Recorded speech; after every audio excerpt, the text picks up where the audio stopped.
This is the Dreamers Podcast, where dreamers share their stories to inspire you. Now, join host Joe Pardo as he interviews a dreamer who's living their dreams.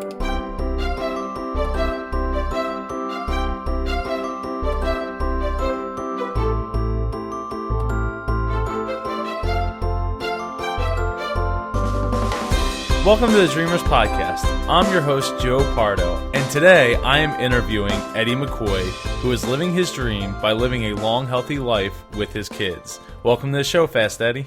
Hey, Joe. Thanks for having me. Thank you for being a part of it. Why don't we start by giving our audience a quick look at your background?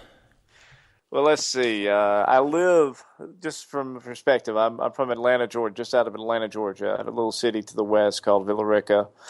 I grew up in Chattanooga, Tennessee, went to Auburn University where I worked for the football team for 4 years, and I've seen a lot of things. That's kind of now got in a little bit of running, and running's taken me around the world. Wow.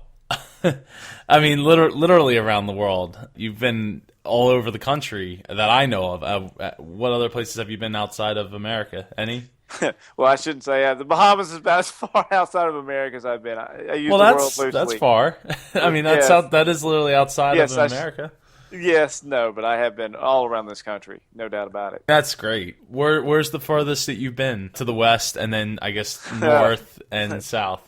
Let's see. To the west, I've been to California all the way up and down the coast. Ran Big Sur no more than about 3 weeks ago.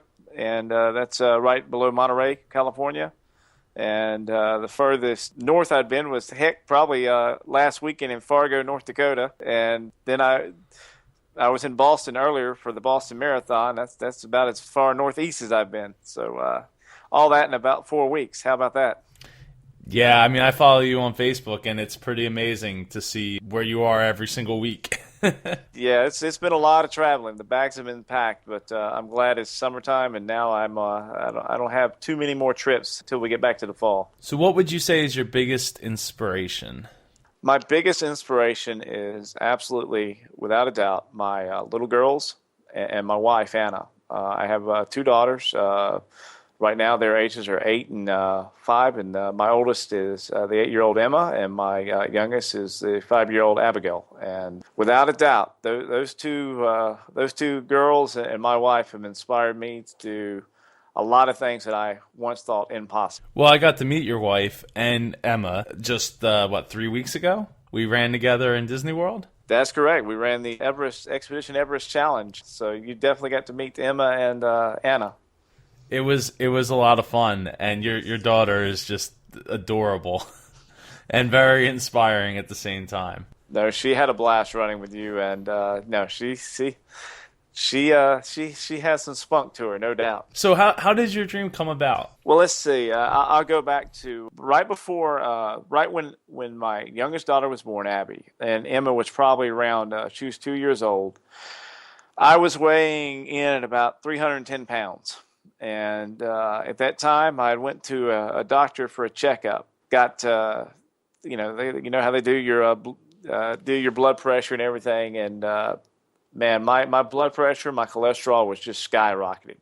So it's like a life notice right there that if I want to be around to see my kids, for living, to see them graduate college and everything else going forward, then I need to change something in my life. That was the moment that I decided that I didn't know how or didn't know what I was going to do, but I was going to get my butt in shape and get active and get healthy. Well, what got you started in running? Well, it was kind of a process. After that scare at the doctor, I immediately went to the gym the next day and signed up. Literally, we had a 24-hour gym that literally was just doing a grand opening, less than a half a mile from my house. So I immediately just signed up for that. I started going to the gym every day and got on the elliptical machine. And the elliptical machine and me became best buddies. In doing that, I didn't quite do a diet of any sort. I just literally started watching what I would eat and portion controls and things of that nature. And over the course of about a year and a half, I lost about 120 pounds. From that point on, I'd go to the gym. I would continue to always go to the gym. And I had a friend that would show up, and we would lift at the same time. And I started talking because he was a Disney fan. So you know how Disney fans can unite on common fronts. And not only was he a Disney fan, but he was a runner. And he said, you really ought to, you need to come run with me. You need to try running with me. And it's like, nah, I got bad knees. Bad knees. You can't run with bad knees. I can't do that.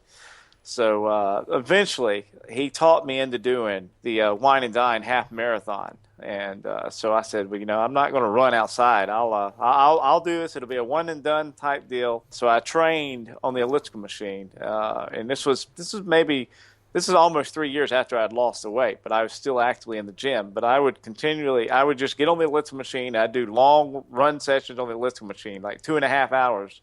On the elliptical machine, just training my butt off. And I've never run more than 4 miles at one time. And I hadn't run a year before I ran the Wine and Dine at all. I tried it once or twice outside and thought this was the dumbest thing ever. It's hard as heck, and I don't like it. But went to Wine and Dine and actually ran it without stopping the whole way through. Never had run outside, never done any of this stuff. And actually finished and without stopping and actually had a decent time, which I didn't know at the time. I had no idea what a good time or a bad time was, but I was just under 2 hours. And but I collapsed, was dead, but I was hooked. I was hooked on the environment. Ever since then, I started signing up for 5Ks and left and right every weekend, and then half marathons. And then within 6 months, I decided, you know what, I think I can do a marathon. That's the kind of spiraled from that point on. Well, I mean, I'm a big Disney fan. Where and when did your Disney obsession come into play? Oh, my Disney obsession. Disney was something that I always loved as a kid. My mom and dad, we didn't go that often. Very, very rarely did we go, but we maybe went 2 or 3 times. But it was something I was always fascinated with. And my wife liked Disney as well, and she'd went more than I had. I'd never stayed on property until after we got married. And literally we would go on an annual trip starting about 2004. And so that's we'd go once a year for 2004 on. And then, now it's way out of control. But that's how it started. Yeah, it's easy for it to get out of control once you have an annual pass. Oh, yes. The annual pass just breeds a lot more. And now I think we're there almost every month, it seems like. Wow. Well, I mean, you're a lot closer than I am. Yeah, I'm a lot closer. I can drive on... It's not unheard of that I've thought on a Friday afternoon, hey, what are we doing? We got nothing? Well, let's just drive down to Disney and on Friday after work and come back Sunday. We've done that multiple times. Actually, it's funny you mentioned that because I was just talking earlier with Michelle Scribner-McLean, and I had mentioned that you ran in Georgia and then drove down to Orlando for a race. Oh, yes. That was another goofy challenge that we started. I taught one of my good friends, Michael Miller, into. I signed up for 2 races. The previous year they were on different weekends, so I didn't even think. I didn't bat an eye. One was Wine and Dine, and one of them was Savannah Marathon, but they were always on different weekends. And it turned out this past year that they moved the race. They moved Savannah, or I can't remember if they moved Wine and Dine. They moved one of them, and they were on the same day. And then I figured out that I could run the Savannah Marathon in the morning and be able to drive down and run Wine and Dine that evening. We called it Goofy in a Day. So, yeah, I ran a marathon in the morning and then drove down to Disney and ran the half that evening. Yeah, it was great. You had your ugly Christmas sweater tech shirts on. Oh, yes. We like to have fun. With running, there are some serious times. There's times to have, to go, to push yourself, and there's times to have fun. So when I run with friends, I'm having fun. And if not, then I'm pushing. When I first started running, when you're running a marathon, there's the biggest goal as a marathoner that you can think of is get to Boston, because that's kind of the elite. That kind of means not necessarily that you're elite, but that you're the best of the best if you can qualify for that race. And that's like the gold standard. That was something I aspired to do once I got into running. After my first marathon, I knew I had the ability to, and I pushed real hard. And actually, I qualified for Boston within a year of actually running.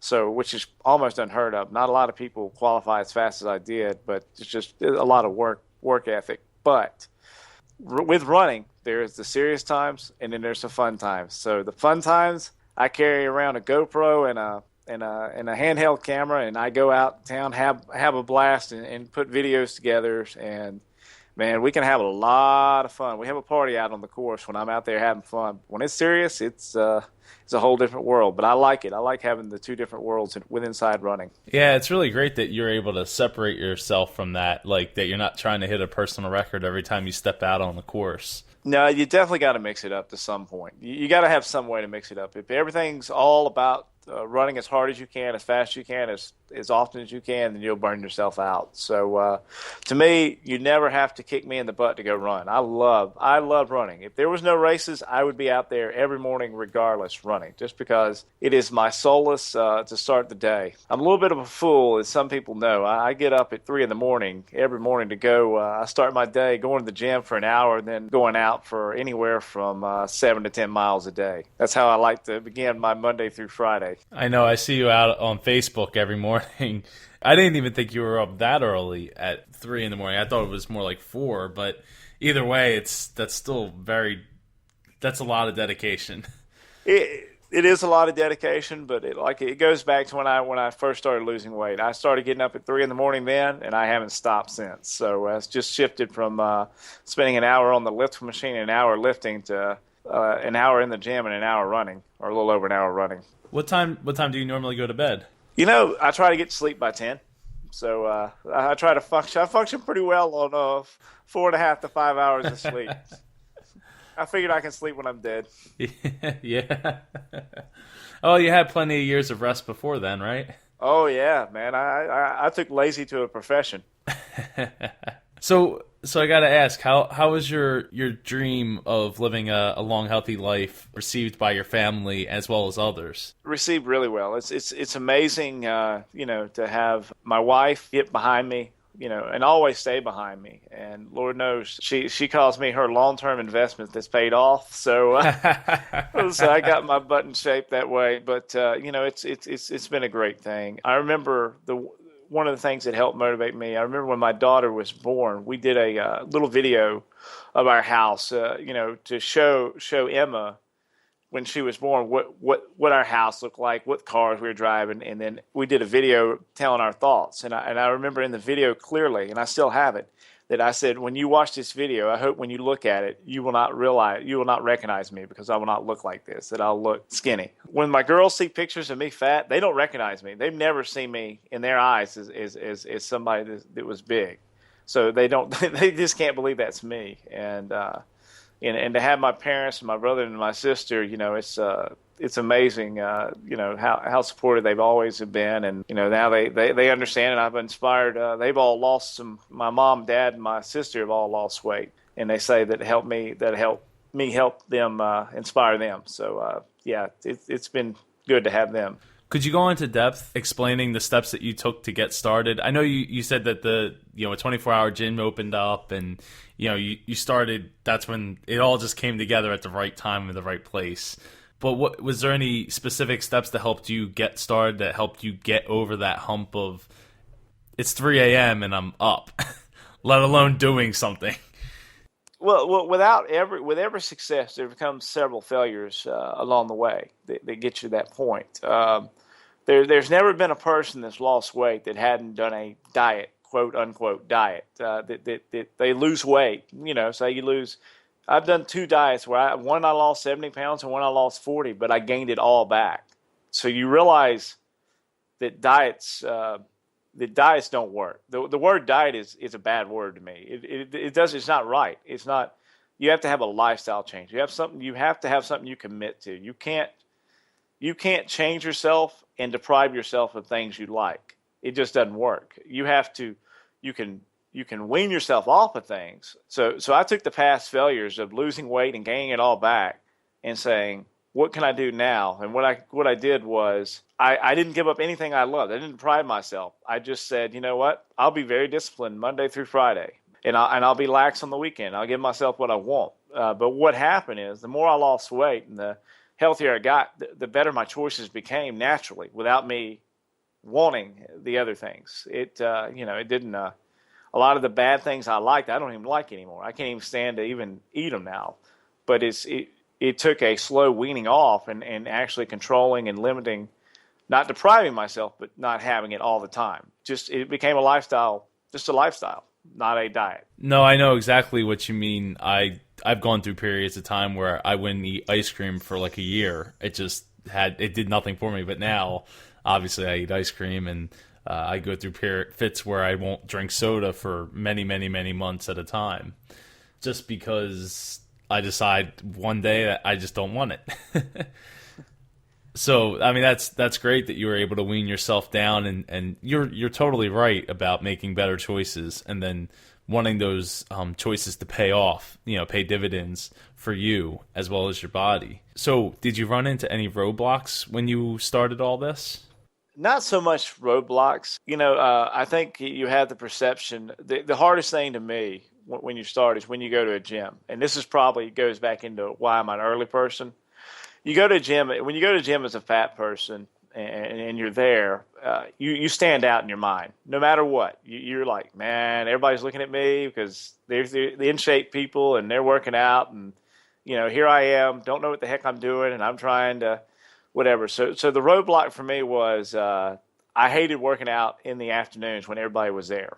So I decided to get up real early in the morning, and I'm an early person anyway, not a 3 a.m. early riser to begin with, but I was always an early person. But I decided to go to the gym earlier so that I wouldn't, quote unquote, embarrass myself while I was doing it, while I was working out, and didn't want to look like because when I get off a machine, even now when I get off a machine, it's soaked from sweat in 20 minutes because I am a heavy sweater. So the fat guy sweating all over the place and looked like he spilled a gallon of water all over the place, was somewhat of embarrassment when I first started. But, nobody should be embarrassed.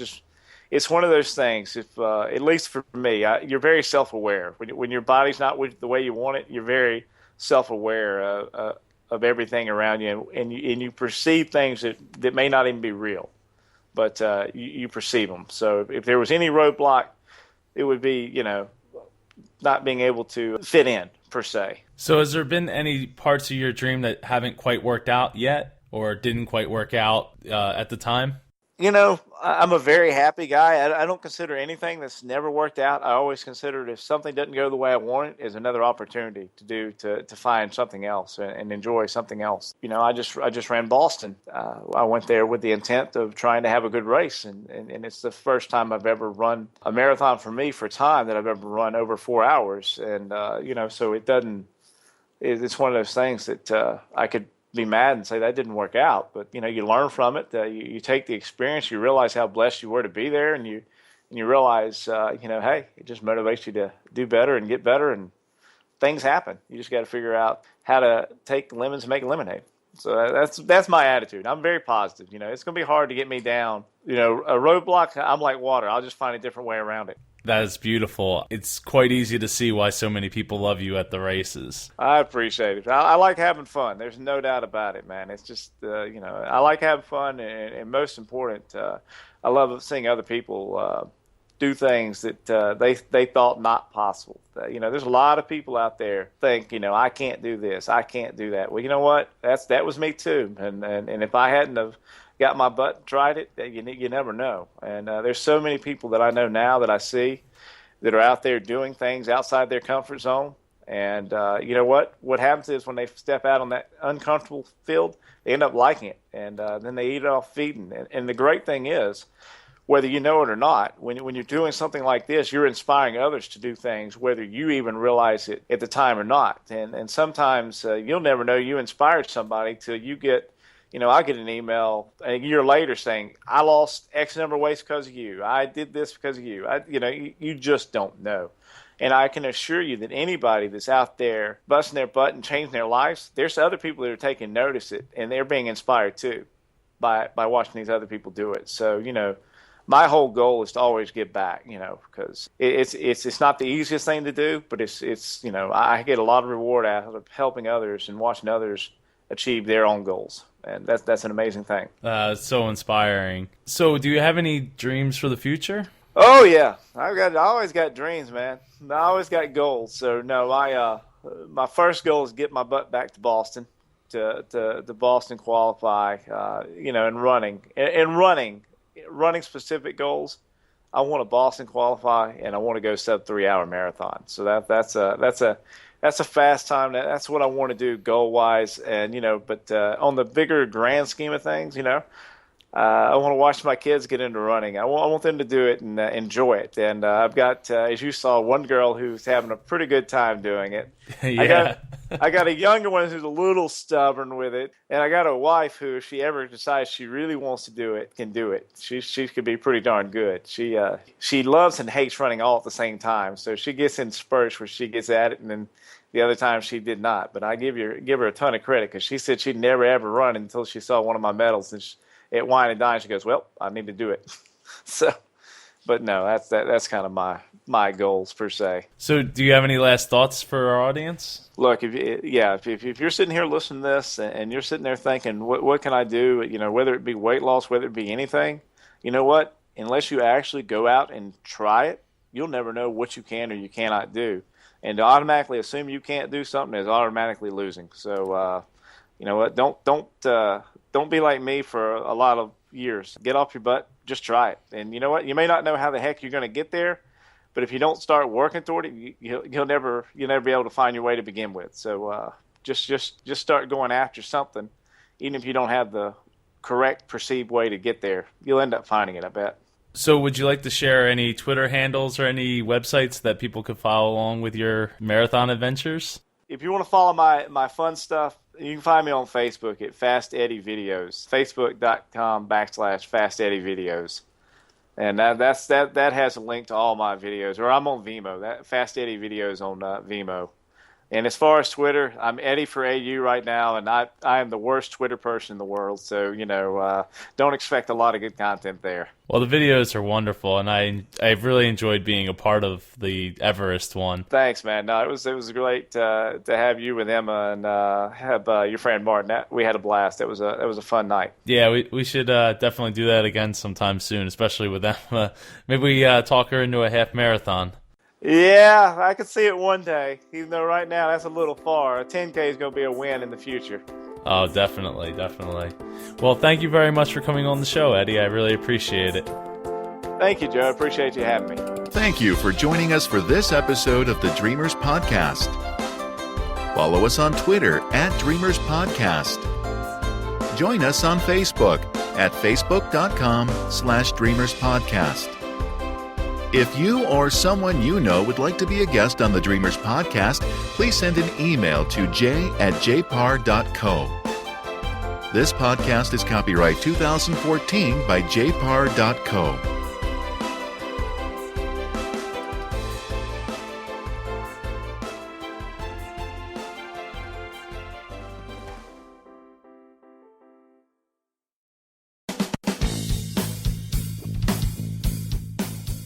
Have you ever wanted to share something with someone just because? Well, we do, a lot. So we started a podcast about, well, whatever we want. My name is Joyce. And I'm her lovely husband, Al. Well, you know what I mean. Hey, it's me, Al. Listen, I'm hijacking the Just Because podcast to start a new series all about the wonderful world of voice acting. Each episode, I'll have a professional voice actor on and ask them some serious, hard-hitting questions to get to the bottom of this world. If you've ever wanted to know about the inner workings of this magical and mystical business, tune into Just Because, inside the voiceover studio. Tune in at justbecausepodcast.com and on iTunes.